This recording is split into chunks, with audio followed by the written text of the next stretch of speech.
জামাত যে মাত্রায় দুর্নীতিগুলো করেছে, যেটা কাঠামোগত দুর্নীতি যেটাকে বলে, সেটা তারা করে। আমি বিদেশ থেকে প্রতিদিনই পত্র-পত্রিকা দেখি এবং দেশে যেহেতু স্বজন, আত্মীয়, বন্ধু-বান্ধব আছে, তাদের সাথে নিয়মিত যোগাযোগ হয়।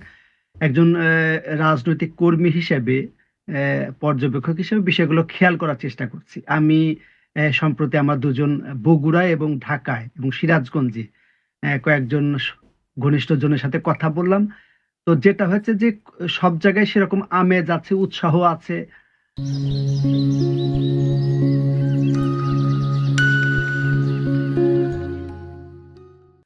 নির্বাচন নিয়ে ব্যাপক সেরকম কোনো কিছু ওরকম বলে নাই। কিছু, কিছু জায়গায় আছে, আবার অধিকাংশ জায়গায় সেই জিনিসগুলো নাই। আমি সেটা শুনেছি আরকি।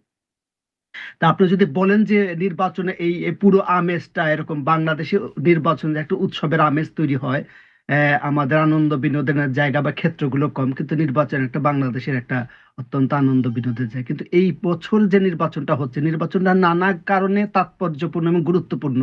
কিন্তু যে মাত্রায় এটা তাৎপর্যপূর্ণ এবং গুরুত্বপূর্ণ, সেই মাত্রায় এটা আসলে ওই ধরনের মানুষের মধ্যে আবেদন বা আগ্রহ বা উৎসাহ সৃষ্টি করতে পারে না। তার একটা বড় কারণ আমার ব্যক্তিগত মতামত হচ্ছে যে আপনি যদি একটা বড় খেলার আয়োজন করেন, সেই খেলা যেমন বিশ্বকাপের খেলার মধ্যে আমরা জানি ব্রাজিল এবং ম্যারাডোনা খেলে, বা মেসি এবং ম্যারাডোনা, বা ২ জন বিখ্যাত প্লেয়ার যদি থাকে, বিখ্যাত টিম যদি থাকে, তার একটা বড় টিম যদি সেই খেলায় না থাকে, তাহলে সেটা আমাদের জন্য অত উৎসবমুখর হয় না দর্শক শ্রোতাদের জন্য। যেমন গতকাল আমি এবার যখন নির্বাচনে তাহলে কারা খেলছে?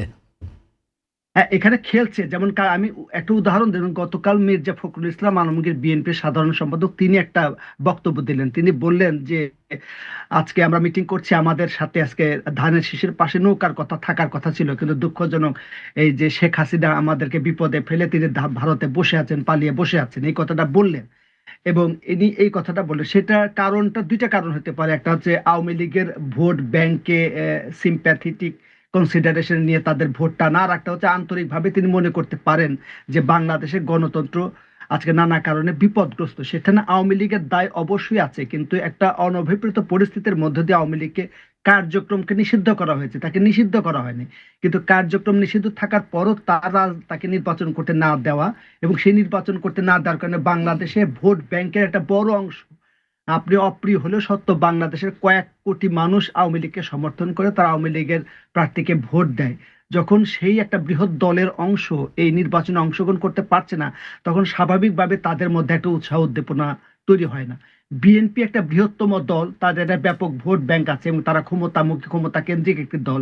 কিন্তু বিএনপির প্রতিদ্বন্দ্বী হিসেবে যাদেরকে আনা হয়েছে, জামাতে ইসলাম আনা হয়েছে, মানে তারা আছে, কিন্তু তাদের তো সেই মাত্রায় দল বা অবস্থা, বাস্তবতা নাই। কিন্তু আর্টিফিশিয়ালি বা কৃত্রিম ভাবে যে পরিমাণ হাইপ তোলা হয়েছে তাদের পক্ষে, বা আহ, তাদের তাদেরকে কেন্দ্র করে, সেটা আসলে ওই মাত্রায় প্যারালালি ওইভাবে দৌড়ানোর মতো না। সেই কারণে মনে করছে যে বাংলাদেশের রাজনীতিতে, আজকে আমি পত্র পত্রিকায় প্রথম আলো, বাংলাদেশ প্রতিদিন সহ বিভিন্ন পত্রিকায় যে সংবাদগুলো দেখলাম, সেই সংবাদগুলো যতটা না ইতিবাচক কেন মনে হচ্ছে নির্বাচন। এত হাজার হাজার লোক নিয়ে জামাত সমাবেশ করছেন, তারপর কেন মনে হচ্ছে কৃত্রিম জামাত? না, এত হাজার হাজার লোকের সমাবেশ হচ্ছে, তার মানে এই নয় যে তাদের, এটা তো তাদের যতটুকু কর্মী বাহিনী আছে, সদস্য, তাদেরকে দিয়ে তারা জমায়েত করছে। তাদের তো সামাজিক অবস্থানের কথা যদি বলেন, যে জামাতের ব্যাপক সামাজিক অবস্থান, রাজনৈতিক অবস্থান, তারা ভোটে হয়তো কোনো কোনো ক্ষেত্রে বিশ্ববিদ্যালয়গুলোতে যে কোনো কারণে বা কৌশলে বা পরিস্থিতি তারা ভালো করেছে, তার মানে এই না জাতীয় জাতীয় রাজনীতিতে তারা খুব ভালো করতে পারবে। তারা হাইপ, ফেসবুক বা সামাজিক যোগাযোগ মাধ্যমে বা পত্র পত্রিকায় যে পরিমাণ হাইপ তৈরি করতে পারছে। এই যে উনি যেটা বললেন, বড়ুয়া সাহেব, যে উনি বাংলাদেশে থেকে বলছেন যে বাংলাদেশের নির্বাচনে সেই মাত্রা আমেজ তৈরি করতে পারছে না।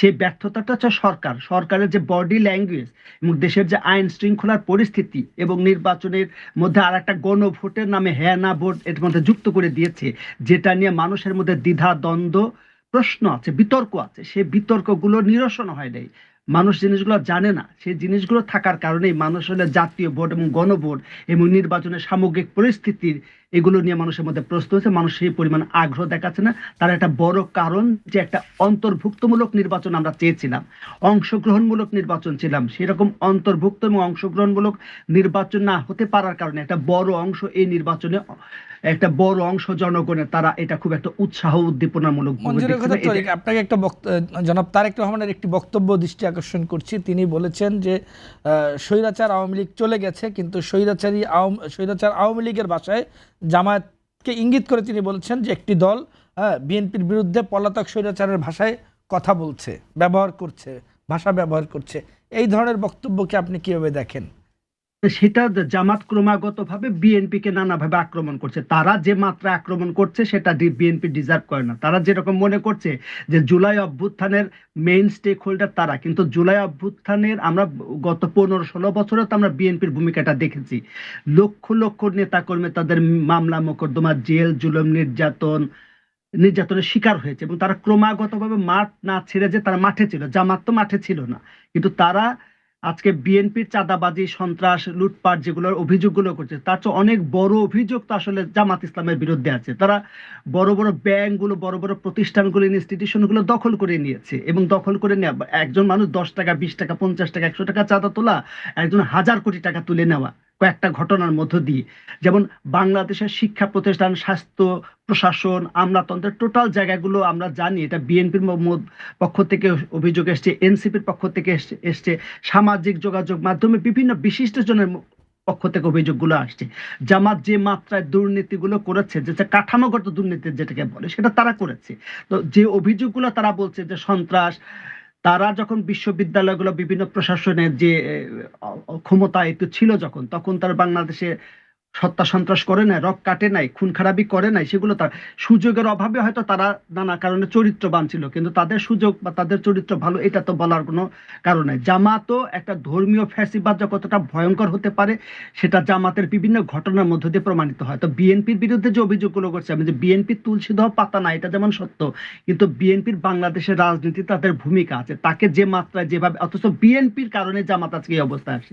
বিএনপির পৃষ্ঠপোষকতায় বিএনপি তাকে গড়ে গড়ে পিঠে মানুষ করেছে।